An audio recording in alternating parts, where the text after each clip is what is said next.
Good morning, ladies and gentlemen. My name is Bruno Jakic. For the past 10 years, I have been designing, building, researching, and deploying artificial intelligence systems.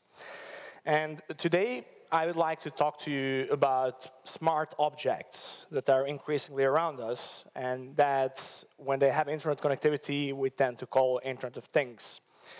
I hope to tell you a little bit about how they work, why they work in that way, and why we should care about that. So these objects that I talk about are just everyday objects, right? They're chairs, washing machines, clocks, cars, stuff like that. Except they have been infused with a machine spirit, if you wish, or to make that more concrete, with tiny little machines that contain sensors, which can observe details about their environment, which contain a certain processing capacity that can take the information from the sensors and make decisions based on that information. And finally, some kind of feedback that they can give either right there, right now, or at some time in the future. Take, for example, your car. Just a very quick count to satisfy my curiosity. How many of you are drivers, if I could see some hands? Okay, it should be a good example then, because, cars. If your car is a recent make, a recent model, there are a couple of dozens of such machines right there in your car. And what they do is essentially they control everything from very low-level things like fuel injection in your engine, like preparing your brakes for braking, like making your ride more comfortable and more efficient, to things which have to do with the personalization of the car. Because if you own a luxury model and you share it with your significant other, for instance, the cars can, excuse me, recognize who is sitting in it. And as soon as you sit in the car, they can actually adapt the chairs to your preferences, they can adapt the steering wheel, they can adapt the mirrors. The audio system knows your favorite songs, so it can start playing them for you. The navigation system knows where you generally go to. And all of these things are generally fed by information that is received from sensors, which can be directly interactive, or which can just observe you while you don't know that you're being observed. And also information that is occasionally being shared with manufacturers. Now, none of this is probably shocking to you because you're kind of used to it. But increasingly, our cars are getting superpowers. They are already capable of partially driving themselves. They can keep in the right lane if you have turned on that kind of functionality. They can read signs next to the road. They can make sure that you cannot go faster than is allowed there. They can detect possible collisions much faster than a human could. And in that way, they can prevent these collisions. So in many ways, they're becoming more comfortable and more safe at every given moment. And they do this by taking control from us. And they're capable to take control from us by relying more and more on these sensors and those feedback loops.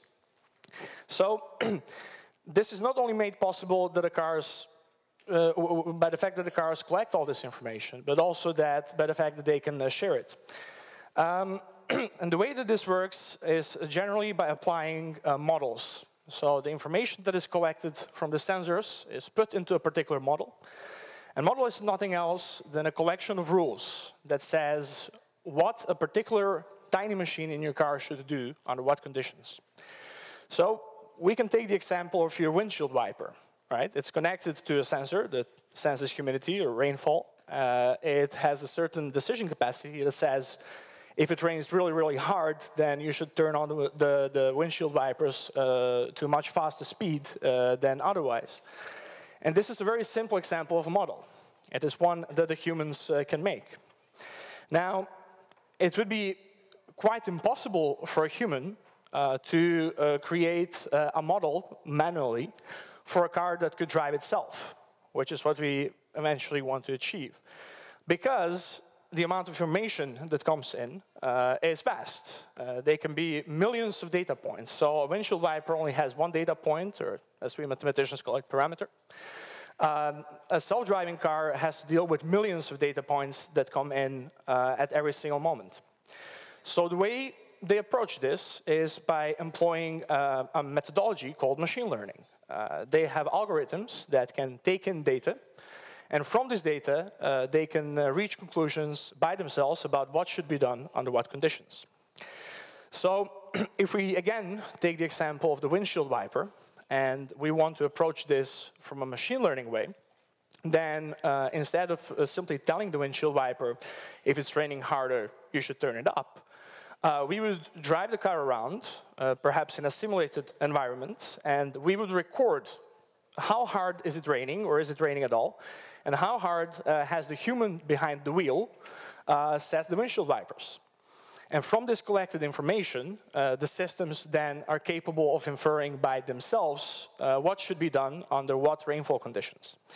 So again, this is only a single parameter thing, and in the case of reaching the point of a self-driving car, we're talking about radar information, we're talking about camera information, LiDAR information, GPS information. So a tremendous amount of data points that need to be collected. And this, in a way, also presents a problem for the people who are building this. Because just think about it. If we want to have a self-driving car, it has to be able to anticipate all the possible situations that you could see in traffic.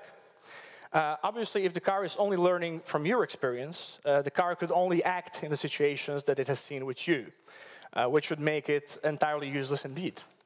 So what is being done instead is that car manufacturers, like for instance Tesla, have put a lot of sensors on their cars and essentially capability to drive themselves, but it's not turned on yet.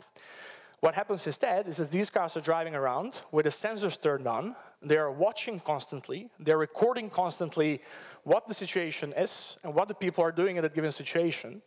And they're sending all that data centrally to Tesla, so that Tesla can collect tens of millions, perhaps hundreds of millions of driving sessions and information about them, and so that they can train a singular model of what to do in what situation. And every single time that they update this model, they can then redistribute the new learned model to their cars and add a few of these superpowers to the cars themselves, increasingly bringing them to the point where the human is not necessary anymore in the driving process, which can lead us to wonderful things, such as almost eliminating traffic accidents, because actually the biggest cause of traffic accidents is the human factor. Of course, not to mention the more efficient driving and the fact that you'll arrive faster and the fact that cars can communicate amongst themselves, and so on and so on. So the reason for this data collection and centralization is actually very often the improvement of the products. And obviously, this is not limited to cars. Yesterday, I've listened to a few sessions that went into great detail in how this is applied to toys. And the toys today are very, very rudimentary in that sense. But in the very near future, they will be able to create a magical environment for children that play with them, something that my generation couldn't even dream of. It is applied to wearables, sometimes in the medical sector, which can track a tremendous amount of parameters of our health. They can do measurements through the skin of all kinds of things. They can measure our stress, etc. And this information can be used to prevent disease. It can be used to give us dietary advice. It can be used for a lot of good things. This technology is also being applied, for instance, in the agricultural sector. In the agricultural sector, it's optimizing the use of land, and it's actually making humans redundant in a lot of processes that are involved in growing food. So for the first time, because this technology can be made cheaply, and it can save us a lot of money, both in the medical sector and agricultural sector. We stand on the verge of being able to banish hunger, because it's very easy to create this technology here, and then because it's so cheap, distributed anywhere wherever it's needed. Other examples are, for instance, packaging. Packaging that knows where it needs to go, packaging that knows what the content is, packaging that knows whether the content is spoiled, so that machines can, without human intervention, optimize our logistics, and in that way reduce waste tremendously and save environment. So, these things have a massive potency to make our lives more long-lasting, healthier, more comfortable, and more fun. than has ever been possible before. That sounded pretty dramatic, right? Okay. So just to try and personalize this a little bit for you, let's imagine that we're at the Oprah Winfrey show, and I will be Oprah Winfrey for a few minutes, and that everybody in the audience is getting a present. And the present is a wearable device, so you get a wearable device, you get a wearable device, everybody gets a wearable device. Something like this one. And this wearable device can measure through your skin all kinds of chemistry that's going on inside of your body. It can measure sunlight, it can detect what people are around you, and using this information, it can give you dietary advice that is super tailored onto you. When you eat something, it can actually know what you have eaten, what kind of effect it has on your body. It can tell you that the disease is coming and that you should do this or that in order to prevent getting sick. If you are sick, it can share diagnostic information with your doctor so that you can actually get better much faster and without all these pesky visits to laboratories and whatnot. It can see who you're interacting with and how stressful you find that. So it can tell you what people you better avoid and what people you should be seeing more. It can tell you, the level of UV radiation, so that when you're in the sun, it can actually tell you when you should go into the shadow in order not to burn. So what I'm curious about is, how many of you would take this present home? Can I see a show of hands? Okay, good. I was really afraid that it was nobody, because this is the second day, and people were talking yesterday about the same subject. So, to do this, this device needs to be able to know where you are at any possible moment. It needs to know what you're doing at any possible moment. It needs to know what you have eaten. It can know how you feel at any given moment. It can know how healthy you are. It can know with whom you interact. And by all accounts, having all this information, it can actually predict what your next step is going to be and what your wishes are. And now that you know what this device can know about you, would you still take it? How many of you would still take it home?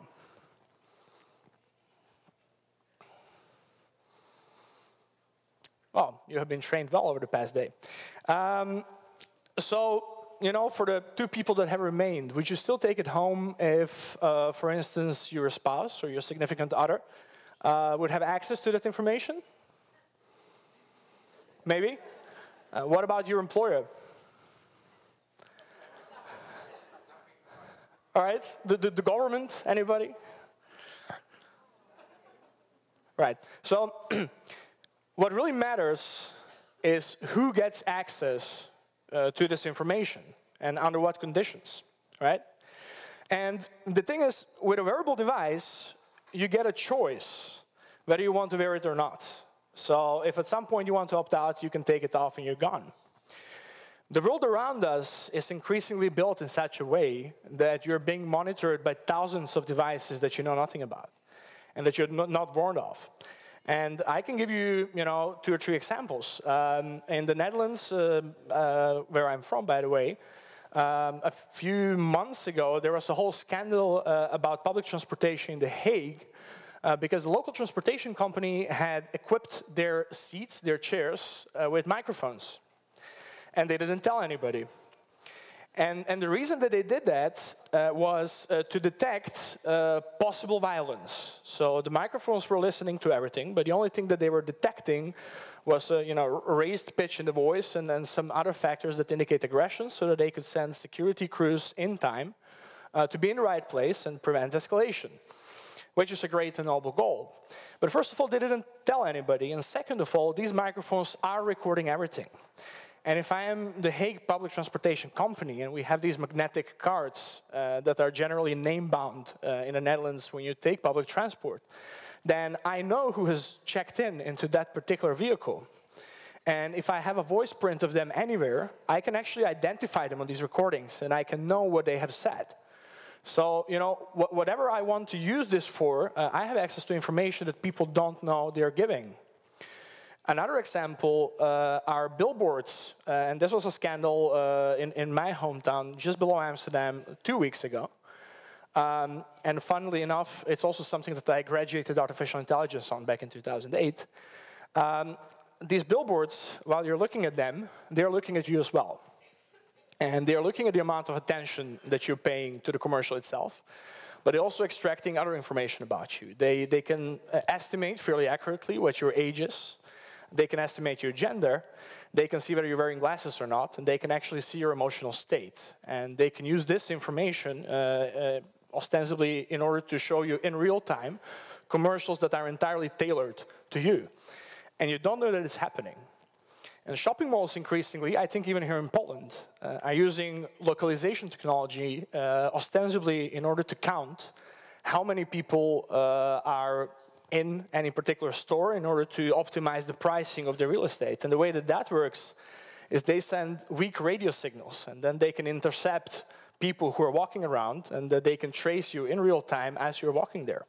So they might not know your identity now, but if they look at few identifiers of your devices, for instance, the so-called MAC address that identifies, for instance, your smartphone uniquely, and from a different source, they can get information about your identity linked to these MAC addresses. Without you knowing, they can know a tremendous amount about your shopping habits and preferences, without that you have ever been told about this. And obviously, the possibilities of institutional abuse of this information are tremendous. I mean, if you take the example of machinery that can predict when you will become ill, and that can do it very accurately, and that can do it over very long term. In the hands of a doctor, it's a godsend, to use that word, because you know what's coming, you know what the probability is, you know what you can do to mitigate it. The same technology, the same data, in the hands of a private insurance company that has the capability to not insure you or to jack up your premiums to the point where they're unpayable, is a horror. It's the start of a dystopia, because such companies then can simply say, we will insure you as long as you are healthy, and when we know that you're going to become ill, we're not going to insure you, and it's going to be your problem, and if you don't have money, then you'll probably die, unless, obviously, we regulate it well. And abuse is already happening in the sense of escalation of things that we have socially agreed on. So, again, in the Netherlands, our police has cars that are equipped with cameras, which can scan your license plates as they drive along. Initially, we had a wide-ranging public debate about this, whether it's a good thing, whether it's a bad thing. There were different points of view, but we did reach a social consensus in that, we need to make sure that traffic laws are obeyed. So people who haven't paid their traffic tickets, etc., should be able to be tracked down using the system and made to pay their bills. But what then happened is that without any public debate, without even parliamentary debate, the tax service said, that's a fantastic tool. We have a certain amount of people who are not paying their taxes on time or who haven't paid their taxes for a while. Why don't we use the same system to track them down? And to hold them on the street and to impound their cars if they do not pay their taxes within a certain period of time. And this happened without public debate. So I'm sure that you can imagine a lot of scenarios where this leads to very, very dystopic situations indeed. And institutional abuse is not the only problem of such devices. Generally, the devices are made to be smart. They're made to exploit certain trends in the market. They're generally not made with security in mind. And this presents another problem, because whereas it's somewhat easier to control institutions, because we can create protocols, we can enforce transparency, and we can see what's happening in there, and we can find them if they don't obey the laws. The fact that these devices actually leak data, leak information to third parties that we know nothing about, is really dangerous. Again, in the Netherlands, I come from the Netherlands, so sorry about localization. Sometime last year, there were a few articles about a gang who was using a hacked signal of smart electricity meters. And they were doing that in order to see which people went on holiday, so that they would know where they can enter unimpeded and obviously steal all of their stuff. So you know, in the context of what we're talking about today, you can imagine what, for instance, a child predator with this capacity on the Internet of Toys, as it's called, or toys that are connected to these networks, can do. They can not only know where their victims are, but they can also know when they are their most vulnerable and most unguarded. And this is a tremendous danger to us all. So, what can we do about it? Right now, the discussion about these issues is somewhat limited to different lobby groups. Mostly it's lobby groups from the industry, lobby groups from the privacy side. But there is no real social discussion about this. And my hope today is that there will be a social discussion about this, and it will be a wide social discussion, where all of us together decide what are the ethics of this. And how should these ethics be enforced? And what can we make all the parties do that are involved in this business? Now, obviously, this starts by knowing how this technology works and that these issues exist. So I hope that today I have contributed a little bit to knowledge of that. And I also hope that since you're educators, you will spread this knowledge in your classes, but also in your contact with parents. So that hopefully, before it's too late, we have a critical mass that will be able to reach a social consensus on what is acceptable, to drive this development in the direction of, let's say, the more utopic scenarios rather than more dystopic scenarios. Thank you for listening.